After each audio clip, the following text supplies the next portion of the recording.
How's it going, guys? Apple here today. Today we're going to be talking about relation operators. Now this is also another simple operator that we're going to be talking about. As we talked about in lesson number 6, arithmetic operators basically are plus, minus, subtraction, signs, and stuff like that. This is pretty much going to be like greater than or equal to or not equal to and stuff like that. So let's go ahead and start creating a program that can be used for pretty much on any relation operators. So I'm going to be talking about really ints, but you could also use data types, or you could also use doubles and other stuff like balloons. So for a program, I'm going to be putting down 2 ints and then something that would be able to print the relation. And what I'm going to try to do is configure it here and there for us to actually figure out what everything is. So int, let's say this is number 1, num_1, and then we hit that enter int num_2. You could use this on any name. Again, you could call it apple or banana or whatever instead of number 1. But I'm going to be using it as a simple idea. Now, what relation operators are really more for is for else if statements. Simple as that.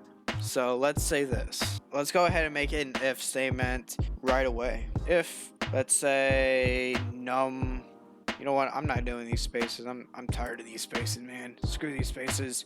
It'll still work. Num1 is... And we'll be using our first relation operator. That'll be equal to num2, and we'll put out a print statement.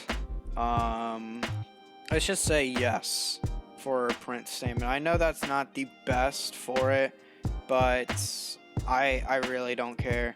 And for an else statement, let's just do cout no as the result. So let's say if we execute this right now, our option, since this is going to be automatically carried to a 0, and this is also going to be a 0 since it has no number for it, when we execute our program, it should be printing out yes. When we actually have this equal to, let's say 5, the difference between this equal to and this equal to, basically this one is assigned to it. So you could switch it or change it to different ways of putting into it. Like for example, on lesson 3, we talked about using sin and changing it. It's essentially a copy and paste type of deal. Basically, this is stored as memory, and when it's called, it's called. Simple as that. That's all really a data type is, and this is actually truly equal to. So basically, we can't have like truly equal to right here. It's really mainly for like if statements and stuff like that to actually put out a true or false statement. And really for this, it takes 2 numbers and see if it is true or false. For example, for this one, if this statement right here, this will be false if we actually execute the program right now. But if we got rid of that 5, it will be true since those 2 numbers are exactly the same. But when we execute a program right now, we will get a no, as we can see right there.